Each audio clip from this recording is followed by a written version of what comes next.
ಲೋಕಸಭಾ ಚುನಾವಣೆಯ ಹಿನ್ನೆಲೆಯಲ್ಲಿ ಬಾಗಲಕೋಟೆ ಜಿಲ್ಲೆಯ ಬಾದಾಮಿ ತಾಲೂಕಿನ ನಂದಿಕೇಶ್ವರ ಗ್ರಾಮ ಪಂಚಾಯಿತಿ ವ್ಯಾಪ್ತಿಯಲ್ಲಿ ನಂದಿಕೇಶ್ವರ ಗ್ರಾಮದಲ್ಲಿ ಜಿಲ್ಲಾ ಸ್ವೀಪ್ ಸಮಿತಿ ವತಿಯಿಂದ ವಿನೂತನ ಪ್ರಯೋಗದ ಮೂಲಕ ಮತದಾನ ಜಾಗೃತಿ ಕಾರ್ಯಕ್ರಮ ಆಯೋಜನೆ. ಏಪ್ರಿಲ್ 5 ಮಧ್ಯಾಹ್ನ 3 ಗಂಟೆ ಸಂದರ್ಭ.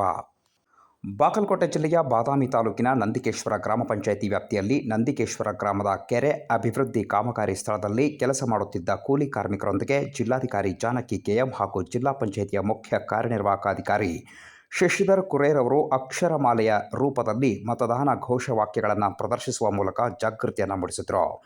ಜಿಲ್ಲಾ ಸ್ವೀಪ್ ಸಮಿತಿಯ ವತಿಯಿಂದ ಹಮ್ಮಿಕೊಂಡಿದ್ದ ಮತದಾನ ಜಾಗೃತಿಯಲ್ಲಿ ಕೆರೆ ಹೂಳೆತ್ತುವ ಕಾಮಗಾರಿಯಲ್ಲಿ ಕೆಲಸ ಮಾಡುತ್ತಿದ್ದ ಕೂಲಿ ಕಾರ್ಮಿಕರೊಂದಿಗೆ ಮತದಾನ ಜಾಗೃತಿಯಲ್ಲಿ ಪಾಲ್ಗೊಂಡು ಜಿಲ್ಲಾಧಿಕಾರಿ ಜಾನಕಿ ಕೆಎಂ ಅವರು ಮಾತನಾಡಿದರು. ಪ್ರಜಾಪ್ರಭುತ್ವದ ಸುಭದ್ರತೆಗಾಗಿ ಪ್ರತಿಯೊಬ್ಬರೂ ತಪ್ಪದೆ ಮತದಾನ ಮಾಡುವಂತೆ ಕೂಲಿ ಕಾರ್ಮಿಕರಿಗೆ ಮನವಿ ಮಾಡಿದರು. ಸಂವಿಧಾನದಲ್ಲಿ ಪ್ರತಿಯೊಬ್ಬ ಪ್ರಜೆಯೂ ಮತದಾನ ಮಾಡುವ ಹಕ್ಕನ್ನು ಪಡೆದಿದ್ದು, ಯಾವುದೇ ಒತ್ತಡಕ್ಕೆ ಮಣಿಯದೆ ಮುಕ್ತವಾಗಿ ನಿರ್ಭಯವಾಗಿ ಮತದಾನ ಮಾಡುವಂತೆ ಅವರು ಮತದಾರರಿಗೆ ತಿಳಿ ಹೇಳಿದರು. ಇನ್ನು ಯಾವುದೇ ಆಮಿಷಕ್ಕೆ ಒಳಗಾಗದೆ ಒತ್ತಡಕ್ಕೆ ಮಣಿಯದೆ ವಿವೇಕ ಚಿತ್ತರಾಗಿ ತಮ್ಮ ಮತ ಚಲಾಯಿಸಲು ಸೂಚಿಸಿದರು.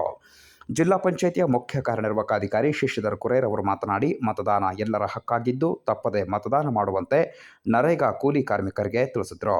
ಈ ಸಂದರ್ಭದಲ್ಲಿ ನೇಕಾರರಿಗೆ ಪ್ರತಿಜ್ಞಾ ವಿಧಿಯನ್ನು ಬೋಧಿಸಲಾಯಿತು. ಕಾರ್ಯಕ್ರಮದಲ್ಲಿ ಜಿಲ್ಲಾ ಪಂಚಾಯಿತಿಯ ಉಪಕಾರ್ಯದರ್ಶಿ ಅಮರೇಶ್ ನಾಯಕ್ ಅವರು ಸೇರಿದಂತೆ ವಿವಿಧ ಹಂತದ ಅಧಿಕಾರಿಗಳು, ಸ್ಥಳೀಯ ಪ್ರಮುಖರು ಉಪಸ್ಥಿತರಿದ್ದರು.